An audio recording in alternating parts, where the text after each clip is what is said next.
One-handed. It's caught. Was he in bounds?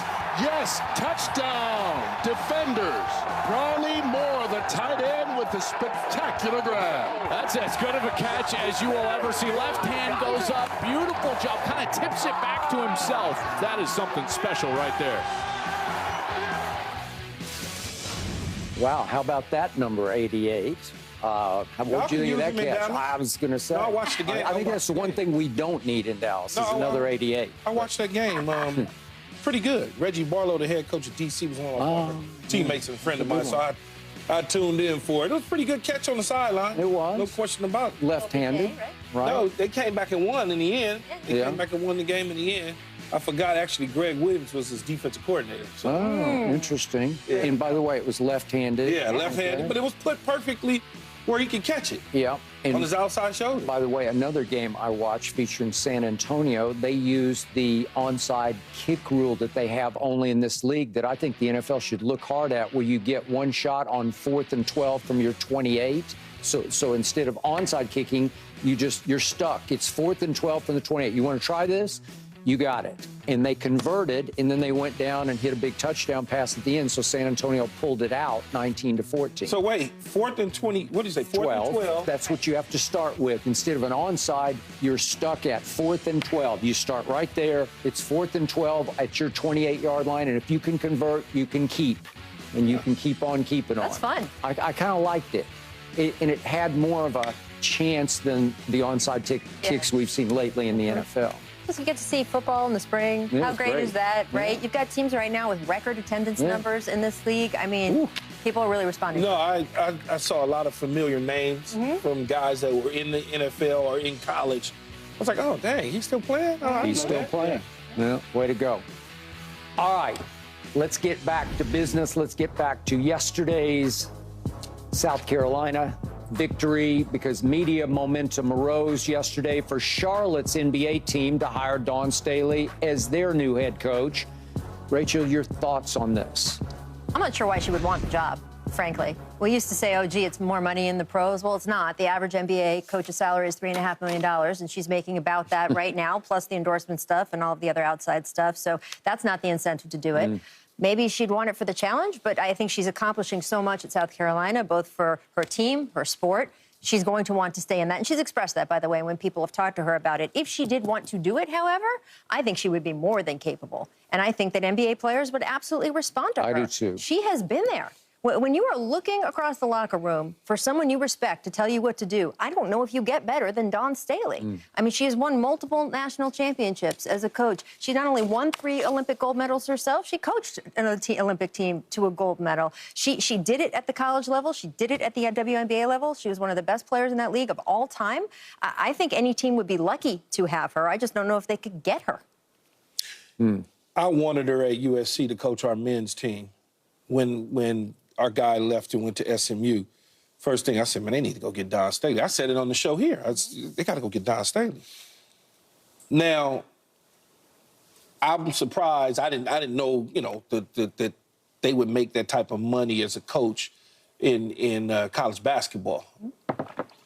Money aside, I think not only is she qualified, and you talked about some of her accolades. I'll read off some. As a player, 6-time WNBA All-Star, WNBA 10th anniversary, 15th anniversary, 3-time gold medalist, 96, 2000, 2004. That's just as a player. 2-time Naismith Coach Player of the Year, 3-time NC2A Division I tournament champion, blah, blah, blah, blah, year, 6-time regional, blah, blah, blah, blah, 4-time Naismith Coach of the Year, da, da, da, da, da, da, Olympic gold medalist coach, da, da, da. I can go on and on and on about the accolades. Here's why I would want to do it. Here's why I would want to do it if I was Dawn Staley. Because now I'm changing the landscape. I'm not only a woman, I'm a woman of color. And I have an opportunity to go be the first female NBA head coach, regardless to what. Because I could always go back to college if I choose, just like everybody else. You take that jump. Sure. And you say, okay, I want to do this. I want to do it because I'm the first to ever do it. I remember when I retired from playing in the NFL, there was talks of me going and becoming the general manager. And I looked at it many times over. Wait, you as a GM? But I wasn't going to be the first. Yikes. Yeah, I bet you we'd have won some Super Bowls by now in Dallas. Really? How much you want to bet? Okay, I'll give you that one. Only that one. I promise you that. Only that one. But I wasn't going to be the first. Ozzie Newsome had already accomplished that. And then many people thereafter. It's true. So it didn't intrigue me. It wasn't something, because I didn't want to go through everything you got to go through in the general manager role, Skip, dealing with all. I didn't want to deal with that. So I said, no, I'm not the first. I'm chill. I'm just going to stay in television and enjoy my life. In this situation with Don Staley, she would be the first. She would set just a whole nother standard of doing the way to do things. That's the only reason why I would be like, yeah, girl, go get that.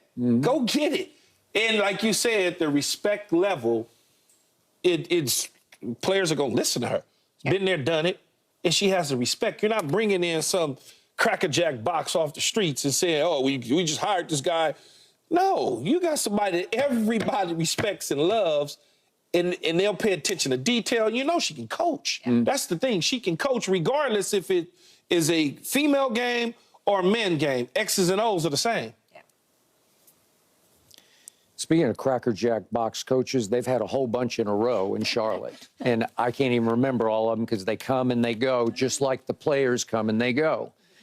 And to Rachel's point, I'm not sure I would wish Charlotte upon Dawn Staley because it's a tough task, man, because the cupboard is pretty bare except for LaMelo, and he can't stay healthy. Okay, what do I see? I don't know Dawn Staley, but I watch her a lot. And what do I see? Every time she speaks on television, my eyebrows rise because I am all ears because she takes over the TV screen.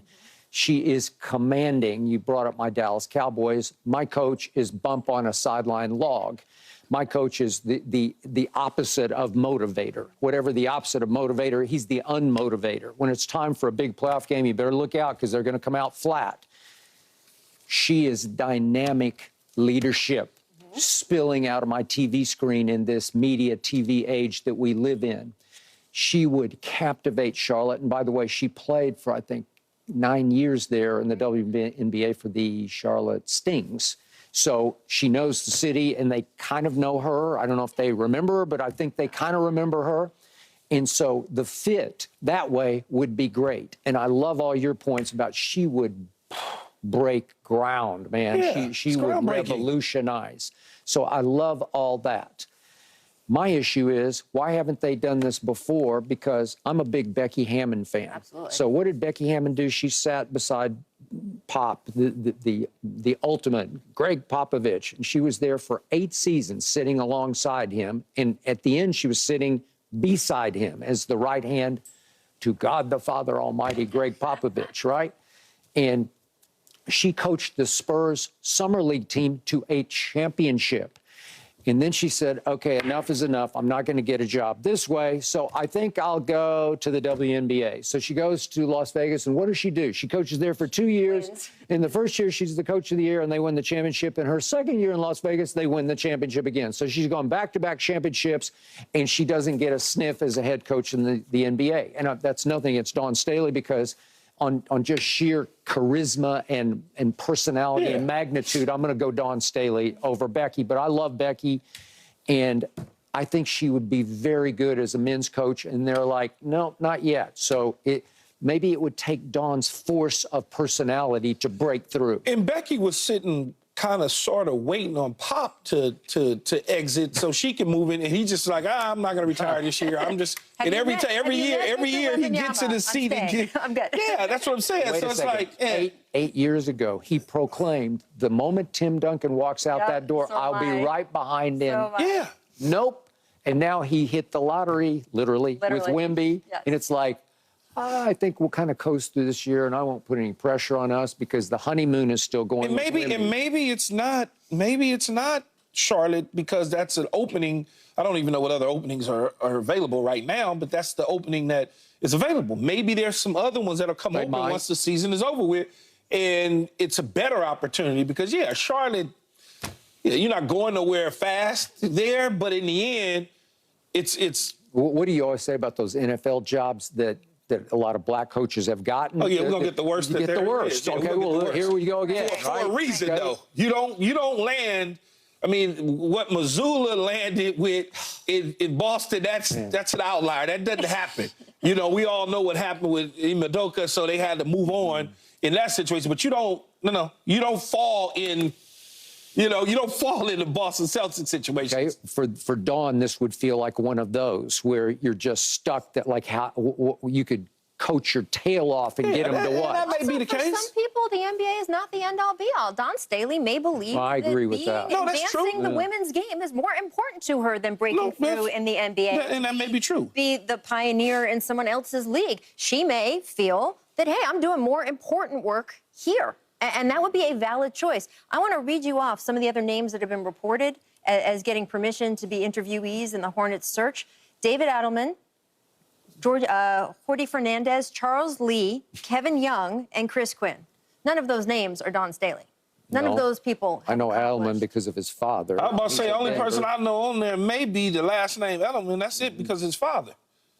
Right? None of these guys. Chris Quinn's been I don't know, Chris. in Miami for And by the a number way, of years. Chris Quinn is great. He's and really a lot good. of these guys are great. And I am not in any way saying, man, they're going to be trash as NBA head coaches, but they're not Dawn Staley. Dawn Staley has already accomplished so much more. So I don't think there's any question that they would be lucky to have her. I don't think there's any question that the players would respond to her. We have seen NBA players give credit to women coaches. You mentioned Becky Hammon with the Summer League title. The coach of the year in the G League this year is a woman. So we have seen over and over again now, this will work. And if it's not with Dawn Staley here, I think it will be with Becky Hammon. It will be with someone, and I think it will be soon. I don't think we are 10 years away from a woman coaching in the NBA. I think it will be quicker. Okay. Y'all talking me out of Charlotte already. Yeah. Just thinking about how bad. I'm like, oh, yeah. I don't know. No, you probably don't want to do the Then Charlotte. back to Rachel's point about it wouldn't be all bad to stay. Only Camila Cardoso will be lost this year, so that roster is loaded. You saw those two freshmen light it up. Well, they'll be lighting it up for effectively 3 more years, right? So you could go dynasty. If you want to stay, I think it will feed off itself, and I think there's a great future to stay at South Carolina. It's becoming the USC. It's as opposed to this one out here. Now the USC is the one over there. Man, stop, man. We were in the tournament this year. Be quiet. Were you? I Yeah, forgot. we just lost. Oh, okay. Well, look, Dawn Staley is one of the biggest names in women's basketball right now, right? I mean, Caitlin, especially college ball. Caitlin Clark's leaving. Yeah. Paige Beckers is obviously a huge name. I mentioned Juju. I mean, there's people who pick Dawn up the Staley, slack. by but the Dawn end- Staley is going to be the draw for a lot of people to watch the college game next She year. will. I mean, And she was knows that starting to rival responsibility, too. Caitlin at the end. I mean, She's the top. Well, I mean, Gino and Kim Mulkey's there, but I'll say she's probably the top coach, right?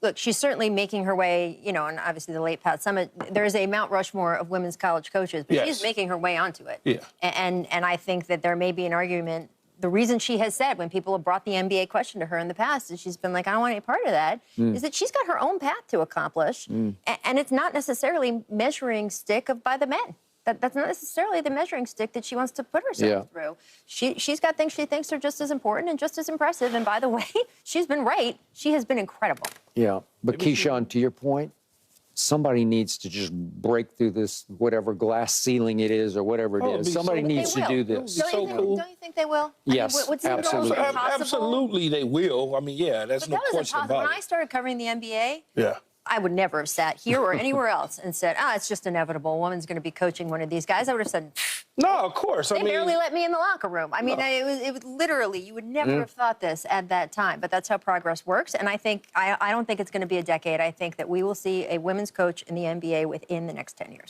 One thing about Dawn Staley, she could stand up to the stress of it, to the pressure of it, to the expectation of it. She could stand up to Can't it. wait to see her coach LeBron. And Who knew? Wait, is that what you're pushing? Man, be quiet, man. No Go more ahead, Darvin kid. Ham? Okay. wow. Okay. I didn't say that. Speaking of Next LeBron, now there's a report that Brian